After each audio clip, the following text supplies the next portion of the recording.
Hemos llegado así a una o la primera de lo que se conoce como las 7 parábolas del reino. Y esta que veremos hoy es una de las más famosas entre los evangélicos, las que casi todos se saben de memoria, a la que, aunque se han dado diversas interpretaciones, en general, hasta eso que se tiene un entendimiento más o menos uniforme en el significado de los elementos de esta parábola. Y estamos hablando de la parábola del sembrador, que se encuentra en esta ocasión en Mateo capítulo 13, versículo 1 al 9. Acompáñenme por favor a Mateo capítulo 13, versículo 1 al 9 y veamos así la dureza de corazón. Dirá alguno, bueno, ¿y eso qué tiene que ver con la parábola del sembrador? Ahorita vamos a ver si el Señor nos ayuda. Dice Mateo 13, 1 al 9. Ya vimos, perdónenme hermanos, ya vimos en los versos anteriores que nuestro Señor Jesucristo es avisado de que su madre y sus hermanos están ahí, ¿sí observan? Y en el verso 50 se ha terminado esto que vimos el domingo pasado precisamente. Dice 13:1. Aquel día salió Jesús de la casa y se sentó junto al mar. Y se le juntó mucha gente, y entrando él en la barca, se sentó. Y toda la gente estaba en la playa. Y les habló muchas cosas por parábolas, diciendo: He aquí, el sembrador salió a sembrar. Y mientras sembraba, parte de la semilla cayó junto al camino. Y vinieron las aves y la comieron. Parte cayó en pedregales, en donde no había mucha tierra, y brotó pronto, porque no tenía profundidad de tierra. Pero salido el sol, se quemó, y porque no tenía raíz, se secó. Y parte cayó entre espinos, y los espinos crecieron y la ahogaron. Pero parte cayó en buena tierra, y dio fruto, cual a 100, cual a 60, y cual 30 por 1. El que tiene oídos para oír, oiga. Hasta ahí. Aunque los 3 evangelios sinópticos nos narran esta parábola, hermanos, para nuestro mayor provecho tomaremos la narrativa de Mateo en esta ocasión como nuestra base de operaciones, digámoslo así, y estaremos auxiliándonos de la narrativa de Marcos y de Lucas también para ver algunos detalles adicionales. Como ustedes ya saben acerca de la parábola del sembrador, es una parábola, como veíamos, muy famosa. Pero ya que esta parábola, como ustedes saben, nos habla de varios tipos de terrenos, no podemos abarcar todos los terrenos en una sola exposición. Así que lo que vamos a hacer en este momento es que vamos a separarla en partes. Y en esta ocasión vamos a ver una pequeña introducción sobre la parábola y el sembrador, y luego vamos a ver solamente el primer grupo de personas o el primer terreno que se expone en esta parábola. Y después, con la ayuda del Señor, veremos los demás terrenos conforme el tiempo nos conceda, pues estaremos buscando traer aplicaciones prácticas a cada uno de estos terrenos o de este grupo de personas. Así que en esta ocasión solamente nos enfocaremos en el primer grupo.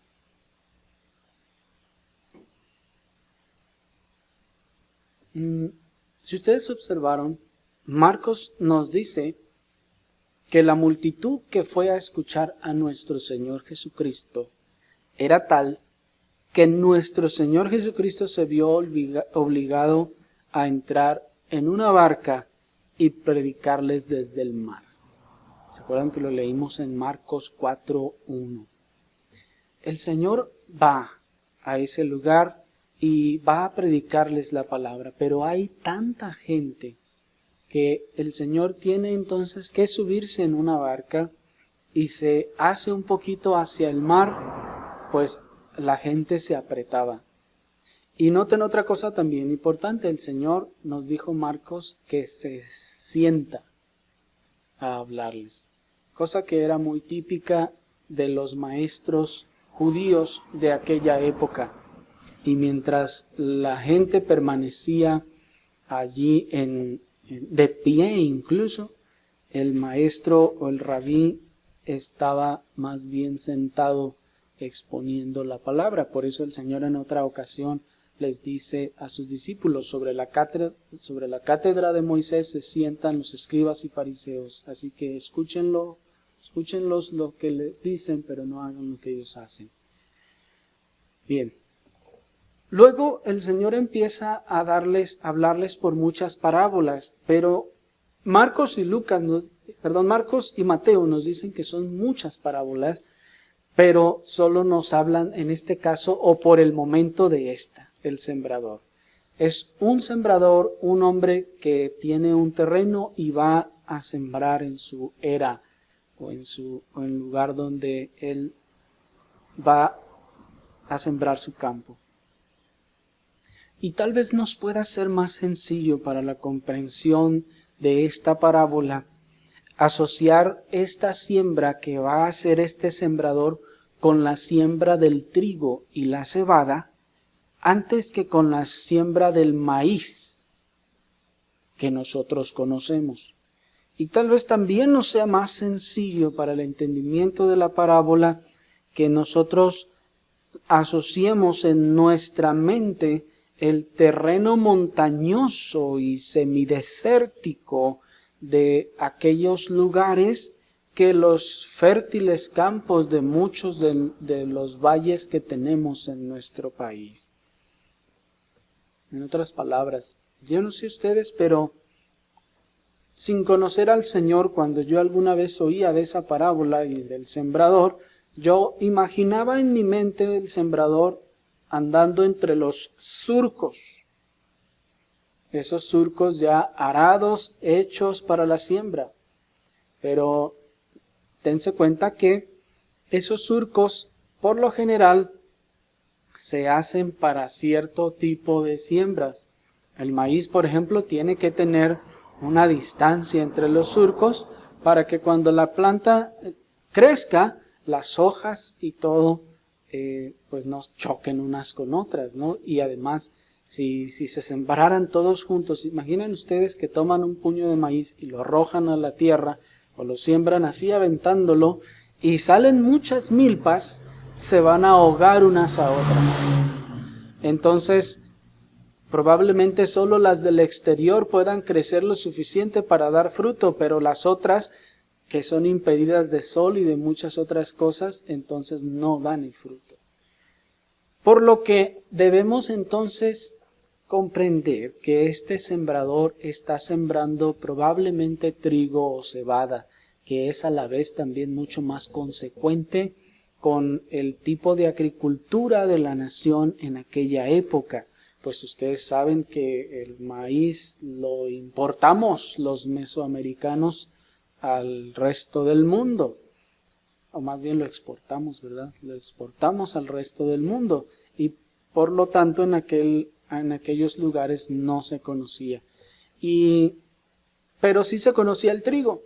Si ustedes han visto alguna vez un campo de trigo, no es hecho en surcos, no hacen así líneas de trigo, sino es como un zacatal grande, todo uniforme, todo, digamos, regado en un solo espacio. Así entonces, la tierra tenía que ser ablandada y el sembrador podía tomar la semilla y esparcirla con la mano haciendo más o menos este movimiento. ¿Se acuerdan cuando vimos acerca de la profecía de Jezreel? ¿Se acuerdan? cuando dice el Señor que serán sembrados, y ese mismo movimiento en la palabra hebrea expresa la misma idea de el movimiento de la mano que se hace tanto como para sembrar como para esparcir. Así pues, este hombre tomaba la semilla de su morral y la arrojaba a la tierra.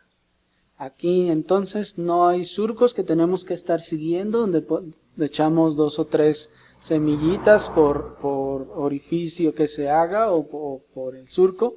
No, es un tipo de siembra un poquito diferente. Y esto yo espero nos va a ayudar ahora luego a comprender cómo es que la semilla termina, por ejemplo, en espinas, y cómo es que la semilla termina en el camino o en otros lugares. Porque en una siembra de maíz difícilmente ocurre una cosa así. Porque como saben es mucho más controlada y el maíz se deposita escrupulosamente en el lugar en donde debe de nacer la planta. Así pues, yo espero que esto nos ayude en la comprensión. Adicionalmente, tengan en mente también que no estamos hablando de esas llanuras hermosas que el Señor nos ha concedido en nuestro país y fértiles para sembrar. Estamos hablando de una tierra y un lugar, una geografía semidesértica, como en la que vivía la nación de Israel, con montañas y desiertos, en donde se sembraba, pues ahora sí que donde se podía. Así, luego vamos a poder entender de una manera más clara, en nuestra mente tendremos una mejor imagen de qué está aconteciendo ahí. Y así pues, teniendo en cuenta esto, vayamos pues a la parábola. El sembrador salió a sembrar, nos dice. Este sembrador es en primera instancia lo primero que se nos expresa en la parábola. El sembrador salió a sembrar. ¿Quién es este sembrador? Bueno, este sembrador, hermanos, es el Hijo del Hombre. Inicialmente, en primera instancia, este sembrador es el Hijo del Hombre. Él va y siembra, pues también en otra de las parábolas del reino, en la parábola del trigo y la cizaña, es el Hijo del Hombre el que siembra.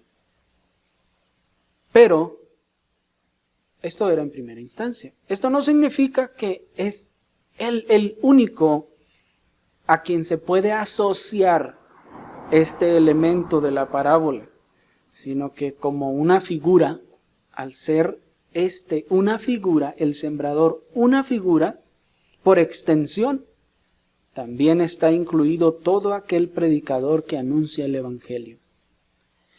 Así como todo verdadero creyente que esparce la palabra de Dios entre sus amigos, entre sus familiares, entre sus compañeros o sus vecinos. Así que sí, el sembrador, al ser una figura, originalmente y primariamente sí se está refiriendo al Señor, al Hijo del Hombre. Pero también es extensivo por ser una figura a todo el que anuncia el Evangelio. El predicador que anuncia el Evangelio es un sembrador también. Pero el cristiano verdadero que toma la palabra y la esparce entre sus amigos, entre sus familiares, entre sus compañeros y vecinos, también es un sembrador. Así que aquí, en ese aspecto, todos somos sembradores. El siguiente elemento obvio en nuestra parábola es la semilla. Noten que dice la Escritura, he aquí el sembrador salió a sembrar. Y mientras sembraba, parte de la semilla cayó junto al camino. Así el siguiente elemento que tenemos en nuestra parábola es la semilla. Y como ustedes ya saben, Lucas nos confirma, la semilla es la palabra de Dios. La semilla es el Evangelio de nuestro Señor Jesucristo, que es esparcido a los que lo oyen con el fin de dar fruto y vida. Por ello, el cristiano también es un sembrador, porque toma la palabra y toma el evangelio y lo esparce y lo siembra. Y noten cómo nos dice Primera de Pedro capítulo 1 versículo 23, yo se los leo. Dice, siendo renacidos no de simiente corruptible, sino de incorruptible, por la palabra de Dios que vive y permanece para siempre. ¿Qué nos está diciendo el apóstol? Que esa simiente o esa semilla, esa palabra que se tradujo como simiente, es traducida aquí como semilla. Simiente y semilla son la misma palabra. Y así dice el apóstol que somos renacidos o volvemos a nacer, somos nacidos de nuevo por medio de la semilla. Una semilla incorruptible. Pues nos dice el apóstol, no es con semilla corruptible con la que nos hacemos cristianos. Esto es, no es con las palabras o el discurso de las personas o los métodos que usa hoy en día la gente con la que nos convertimos, sino es con el evangelio incorruptible de la palabra de Dios. La semilla del verdadero evangelio es la única capaz de producir vida en el corazón del hombre. Y ningún otro discurso posee tal capacidad, sino la de producir un fruto tan falso y corruptible como el de la semilla misma. ¿No nos dice el principio de la Escritura? ¿No erréis pues todo lo que el hombre sembrare? ¿Qué dice? Esto también cosechará. Siembras mensajes psicológicos, motivacionales, para atraer o a mantener a la gente, eso es una semilla corruptible, es una semilla proveniente del hombre corrupto y lo único que cosechará será un fruto corruptible, un fruto corrupto. No es una nueva criatura, no es una nueva persona, es la misma, nada más pintada de un color diferente. Al esparcir la semilla, nos dice la parábola, que parte de esta semilla ha caído cerca del camino. ¿Se fijan? Versículo 4.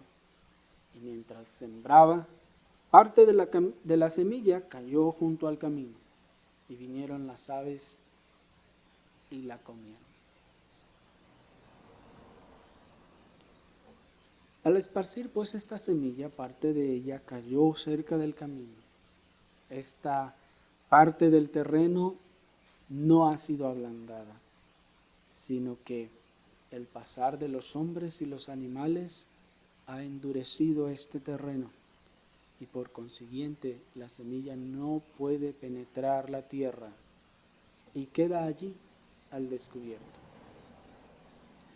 Por eso les decía al principio que consideremos que esta siembra no es la siembra de maíz típico que nosotros conocemos.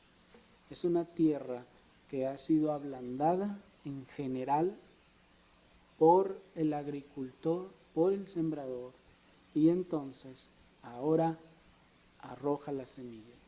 Pero evidentemente el agricultor va a ablandar la tierra de su terreno. No va a ablandar también el camino por donde llega a su sembradío. El camino es el camino.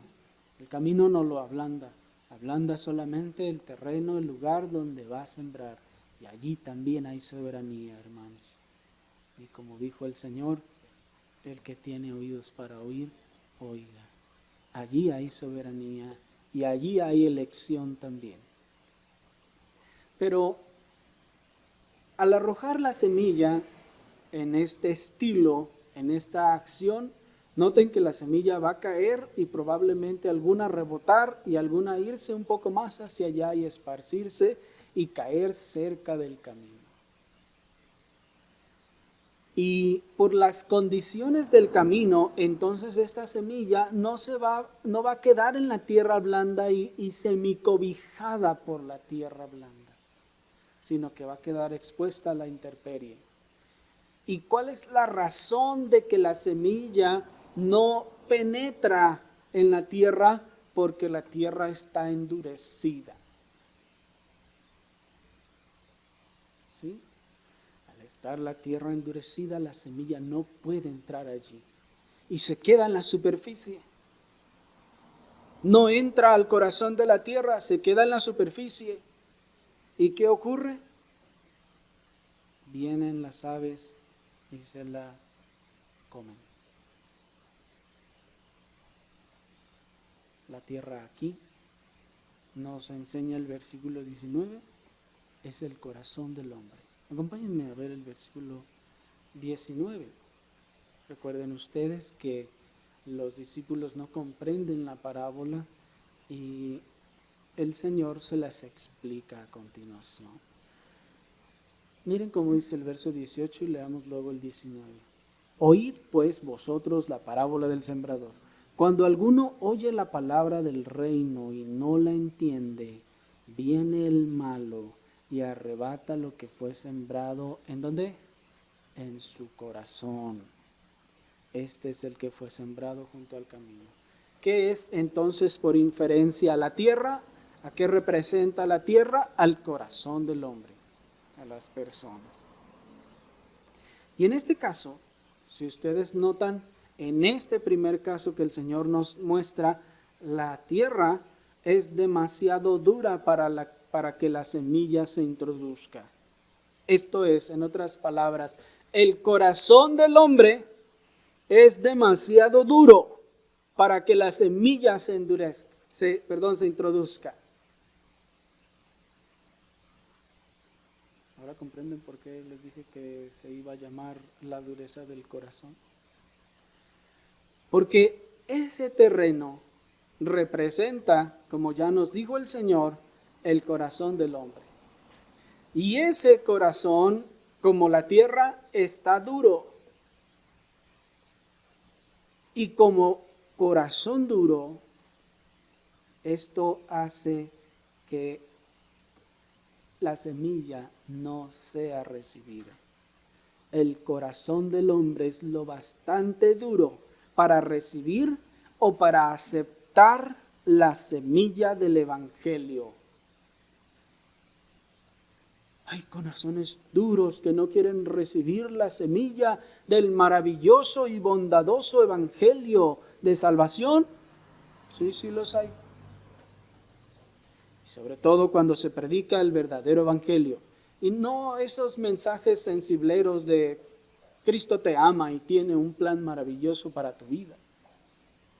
Alguien diría, pues ¿quién va a rechazar ese glorioso evangelio? Bueno, la verdad es que ese no es evangelio ni glorioso. El evangelio, lo primero que va a hacer, como ya hemos visto en otras oportunidades, es que nos va a mostrar nuestra verdadera condición. Para que vengan las buenas noticias, yo tengo que ser consciente de las malas noticias primero. Si no soy consciente de dónde estoy parado, si no soy consciente de lo que está viniendo sobre mí, entonces cualquier noticia de salvación no tiene valor para mí. ¿Me explico? Hay una persona que tal vez es ciega, es sorda y está ahí a media avenida y todos los carros vienen contra esa persona y la va a atropellar, pero no oye y no ve y no sabe lo que viene sobre ella, y ustedes llegan y les dicen, vengo a salvarte. ¿Y qué les va a decir? ¿Salvarme de qué? ¿Sí me explico? Así pues, el Evangelio habrá de llegar primero ayudándonos a ver nuestra necesidad de Dios, el pecado en el que vivimos y nuestra necesidad de perdón. Y cuando este mensaje llega al corazón duro, no logra penetrar. y queda allí la semilla expuesta por fuera. Y entonces vienen las aves, se la comen y no produjo nada. Y esa es la razón por la que muchas de las personas a las que les hablamos de la palabra de Dios no creen. Porque tienen un corazón endurecido y la semilla no logra penetrar en sus corazones. La tierra del camino es una tierra dura, pues. Allí hay un corazón insensible a su propio pecado. Porque la dureza es insensibilidad. La dureza es esa insensibilidad que ahora en este sentido espiritual es aquella que no me hace sensible a mi pecado. Esta es, yo no me doy cuenta de mi condición. El cristiano, cuando de alguna forma, aún en una forma mínima, ofende al Señor, rápidamente el Espíritu le redarguye la palabra, su conciencia iluminada por la palabra de Dios le dice, y creo que hice un poco de mal, tal vez debía hacerlo de esta otra forma, debía actuar de esta manera, no debí usar ese tono, no debí usar esa palabra, debía tal vez ser más cortés o más, no sé. Porque es sensible, su corazón, como ya hemos visto en otras oportunidades, ha sido circuncidado y es sensible a todo pecado y todas las cosas del exterior. Entonces, el del corazón duro es un corazón insensible, que es aún insensible a su propio pecado. Será completamente sensible al pecado de los demás, pero insensible a su propio pecado. Es ese tipo de personas que cuando tienen un problema matrimonial, por ejemplo, saben hallarle todos los defectos a su pareja, pero ellos no hicieron nada para merecer eso. Ese es un corazón duro, insensible a su propio pecado. Oiga, pero ¿qué pasó? Es que me dijo, me hizo. ¿Y usted qué dijo? ¿Y qué hizo? No, yo no hice nada. Yo nomás le dije con toda ternura, mira esto, lo otro. Y mira, me respondió así.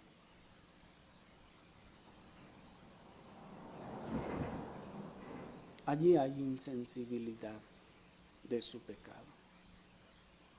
No le parece que haga mal. Es insensible. No le parece que sea malo.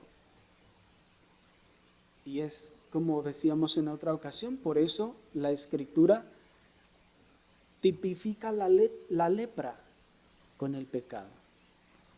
Y decíamos que cuando hablábamos acerca de la lepra, que el leproso se vuelve insensible.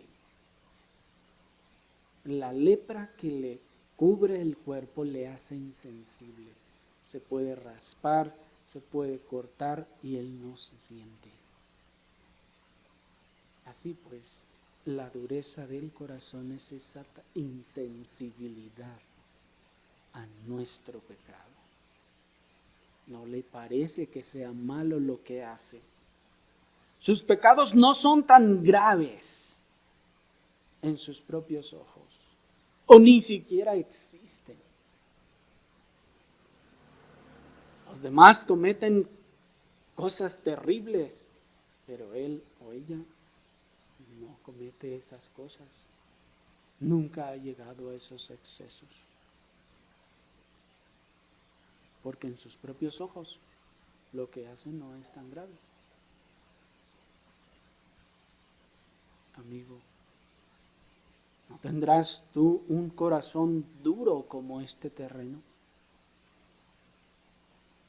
¿No tendrás tú un corazón duro, insensible como el del leproso, que es bien sensible al pecado de los demás, No le hagan ni le digan una cosita porque ya se ofendió y ya no quiere ir a la iglesia o ya no quiere hablar o ya no quiere hacer lo que debe hacer. Pero no se trate de su propio pecado porque él no le hace mal a nadie. Eso es un corazón duro. En esa tierra que está junto al camino, esa tierra endurecida. Allí hay un corazón endurecido que rechaza el mensaje del Evangelio. La semilla cae sobre esa tierra dura y ¿qué hace la tierra? ¿La recibe y la abraza? No, la tierra la rechaza. Tiene como un escudo de dureza que la rechaza y hace que rebote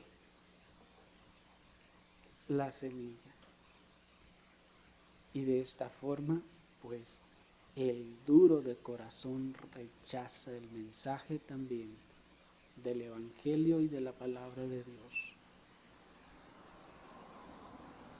Rechaza el mensaje del predicador y dice, yo no creo que eso sea así. No, están exagerando.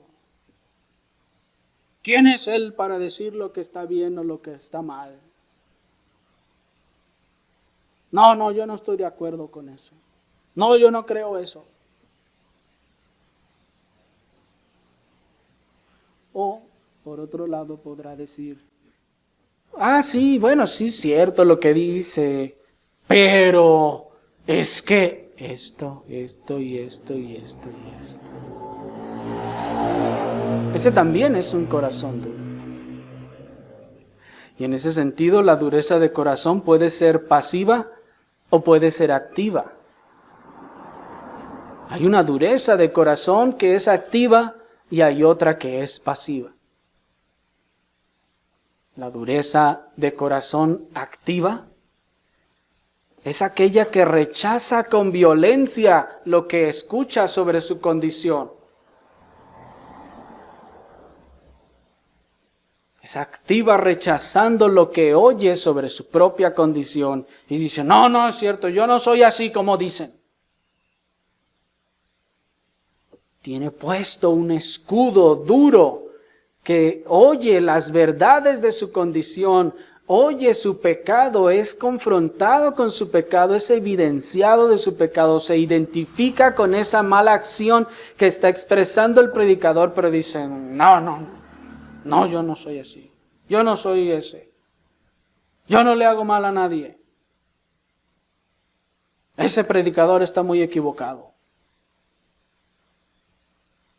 Se fijan activamente en su mente, obviamente, aunque de vez en cuando alguno también hasta con sus palabras, pero por lo general en su mente está ya rechazando el mensaje. Está rechazando lo que dice el predicador. No es cierto. No, yo no. El predicador le está tratando de hacer ver su condición. Mira que te comportas de esta forma y dices que eres cristiano. Sí, pues claro que soy cristiano, dice en su mente. ¿Me explico? Está contendiendo en su mente. Se defiende en su mente y dice, claro que sí soy cristiano. ¿Quiénes son ellos para decir si soy o no soy? ¿Ustedes qué saben? No juzguen, dicen otros. Nadie sabe lo que trae cada uno en el costal, sino el que lo trae cargando. ¿Han oído eso? ¿Ustedes qué saben? Nadie sabe lo que trae en el costal y por qué hago todo esto que hago.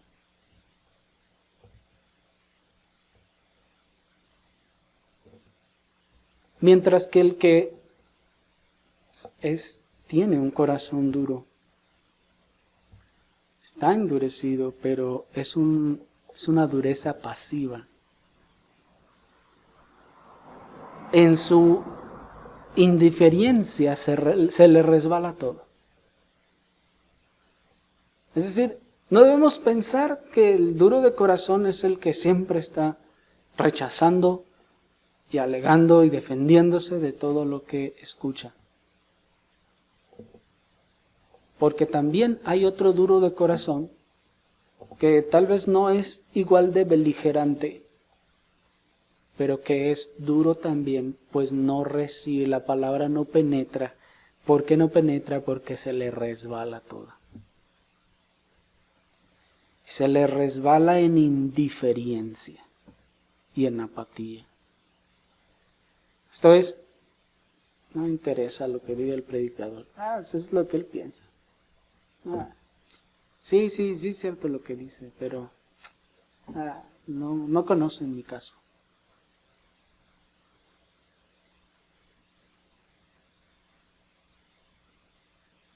El duro de corazón, pasivo, dice, pues sí es cierto, pero pues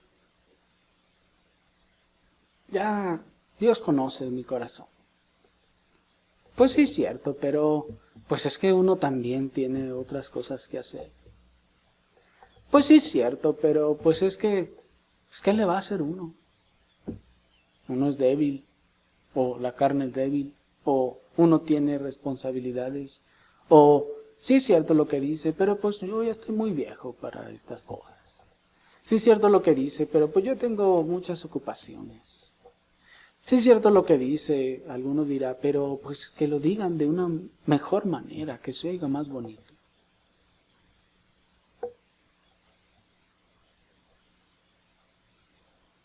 Este tipo de dureza de corazón es tal vez la más difícil de atender a causa de su indiferencia. El otro que está peleando y que está alegando y que se está defendiendo, al menos está mostrando una buena conciencia. Al menos está mostrando interés. Pero el otro duro de corazón, pasivo, indiferente, que se le resbala todo, no manifiesta siquiera interés. Le dice a todo que sí. No, sí. Pero al final hace lo que quiere y lo que piensa. Eso también es dureza de corazón. Oye el mensaje de la palabra y dice, bueno, sí es cierto, no, sí, casi como el chompiras, sí. Y luego al final va y hace lo que mejor le parece. Eso es dureza de corazón. Y esto, como les digo, probablemente es la más difícil, puesto que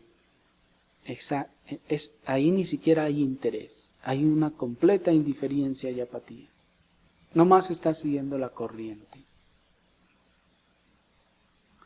Pues nos dice el versículo 19, cuando alguno oye la palabra del reino y no la entiende, fíjense ahora que dice que viene el malo y arrebata lo que le fue sembrado en su corazón. Ahora ya vimos cómo la dureza del corazón repele y rechaza el mensaje. ¿Y qué pasa ahora a continuación? Dice el Señor que viene el malo y arrebata lo que fue sembrado. Viene el malo y le arrebata el mensaje que escuchó. El caparazón duro del corazón orgulloso es la irresistible mesa servida para el maligno.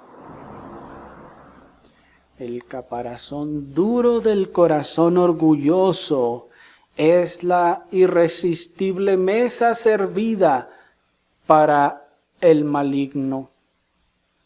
Y es a la vez una fervorosa invitación a devorar la buena semilla.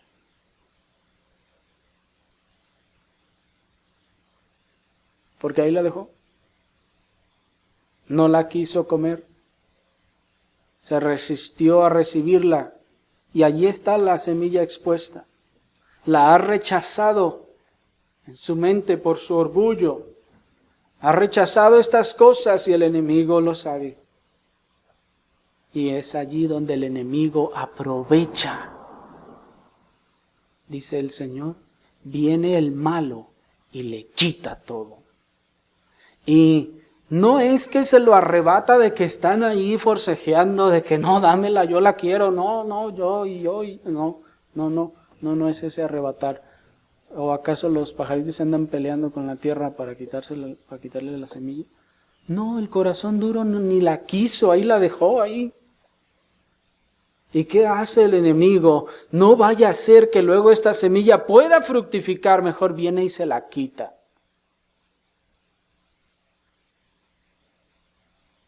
Él ya la ha rechazado en su mente y en su corazón, no la ha dejado entrar, no la ha aceptado. Y dice, no, esta palabra no es para mí, es para el de allá enfrente o el de allá atrás. No es para mí, la ha rechazado ya. ¿Qué sucede con esa palabra? Viene el malo y se la lleva. ¡Qué complicidad tan terrible!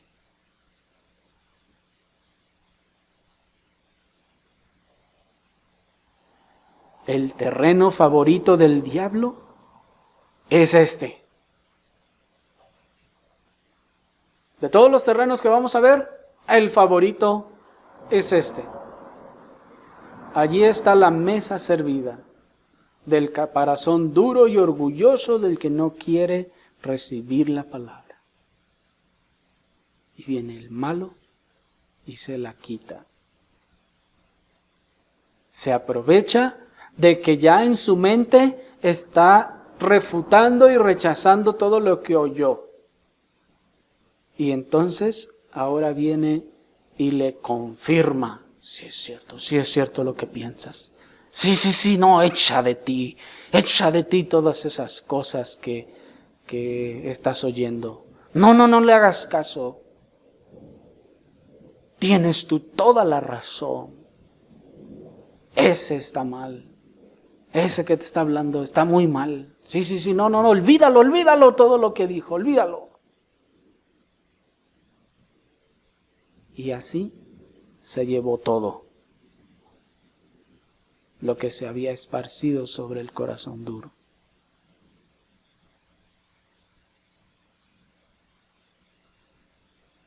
Es el terreno favorito del diablo porque no tiene que hacer mucho esfuerzo. Nomás se tiene que acercar ahí con su cuate, echarle la mano al hombro y decirle, mira, amigazo, así.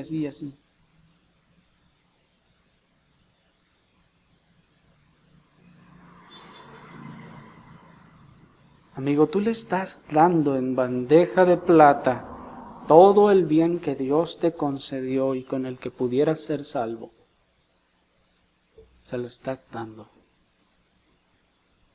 Porque quedó allí, expuesto a la intemperie. No lo dejaste entrar en tu corazón. Te endureciste y dijiste, no, eso no es cierto, eso no es para mí. Yo no soy así.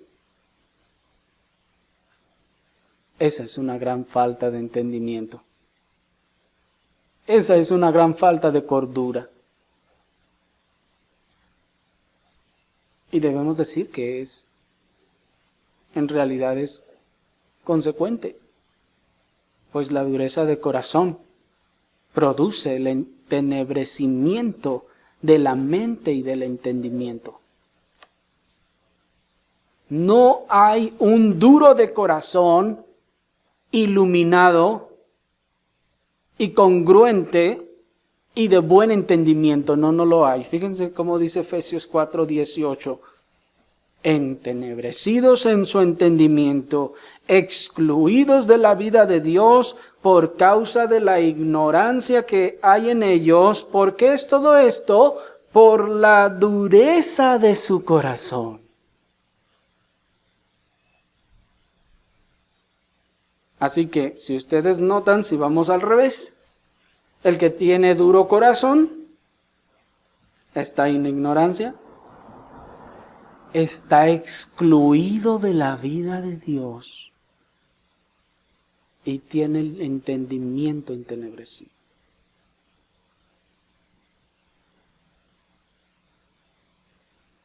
Eso se oye bien grave, y lo es, porque el duro de corazón está entenebrecido, tiene el entendimiento entenebrecido y está excluido entonces de la vida de Dios.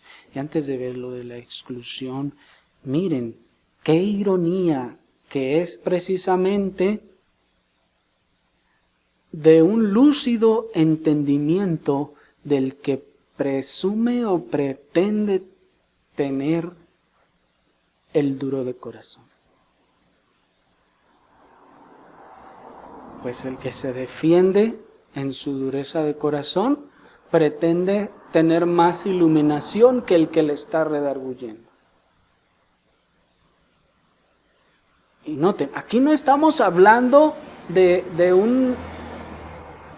una disertación de doctrina o de teología, estamos hablando de la vida práctica del hombre. Se le está redarguyendo de pecado, se le está redarguyendo de mal actuar. Le parece, es insensible, le parece que, ¿por qué me tienen que redarguir por eso? Eso no tiene importancia. Y entonces empieza en su mente entenebrecida a defenderse. Y sí va a usar versículos. Pero dice la Escritura que la dureza de corazón trae consigo el entenebrecimiento del entendimiento. Así que un duro de corazón no puede ser entendido. Ya por principio.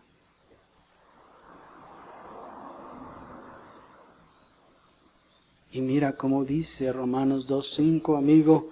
Dice, por tu dureza y por tu corazón no arrepentido, atesoras para ti mismo ira, para el día de la ira y de la revelación del justo juicio de Dios.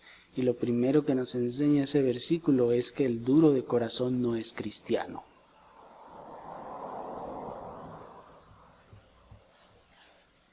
No es creyente. Podrá pensar que lo sea, pero no lo es.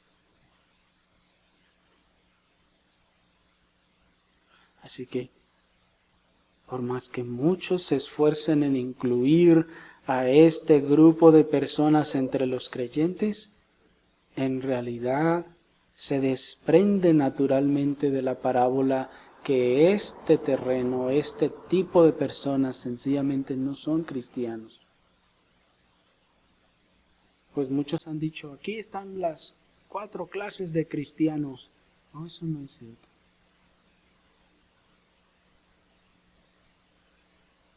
No, esos no son cristianos. Pues ya nos decía Efesios 4:18 que están excluidos de la vida de Dios. Y nos dice Romanos 2:5 que esa dureza de corazón entonces manifiesta un no arrepentimiento, no se ha arrepentido.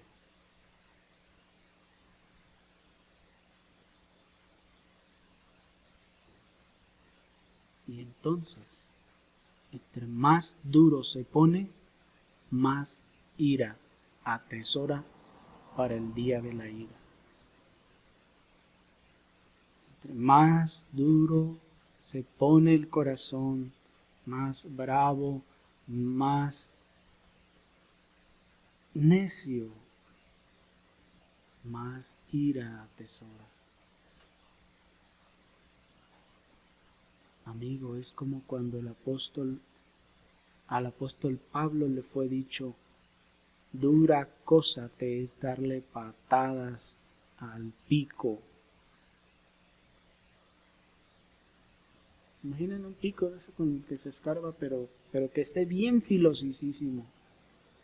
Y ustedes se agarran dándole patadas al pico. Eso es lo que hace el necio cuando se endurece, el de duro corazón cuando se endurece en su necedad. En vez de humillarse, se pone más y más duro. y más rechaza, y más dice, no, no, no. ¿Qué dice el Señor? Atesoras más ira, y más ira, y más ira para el día de la ira.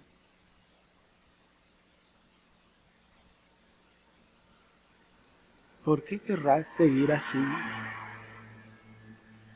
¿Por qué querrás seguir en tu necedad, dando patadas al aguijón?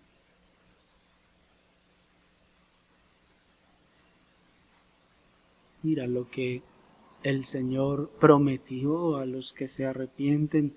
Dice Ezequiel 36:26, os daré corazón nuevo y pondré espíritu nuevo dentro de vosotros y quitaré de vuestra carne el corazón de piedra y os daré un corazón de carne. ¿No prefieres que el Señor tenga misericordia y te quite ese corazón necio para que seas entonces un creyente, una nueva criatura, dócil, enseñable, una oveja de verdad y no una cabra corneadora?